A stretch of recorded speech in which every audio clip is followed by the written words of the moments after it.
નમસ્કાર, વિદ્યાપુરા આચાર્ય મહેશભાઈ. મારી સાથે મારા ધોરણ 8નો વર્ગ છે અને મારા ધોરણ 8ના બાળકો.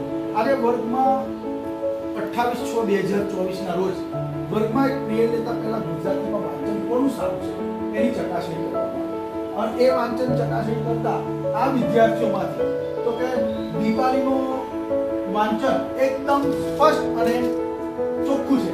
તો દીપાલીને આપણે પહેલો નંબર વાંચનમાં છે એમ આપીને પ્રોત્સાહન દીપાલી આપશે. પ્રોત્સાહન નામ લઈ અને આપણે જોરદાર એનું તાળીથી ગણગણાટ દીપાલી ખૂબ ભણે, ખૂબ આગળ વધે. ત્યારબાદ બીજા નંબરનું વાંચન આપણે જોઈશું.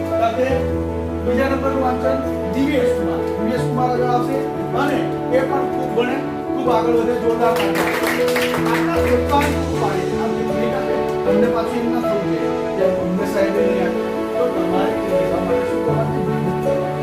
એના માટે પ્રોત્સાહન કરવું. તમારે ખૂબ મહેનત કરો. તમારે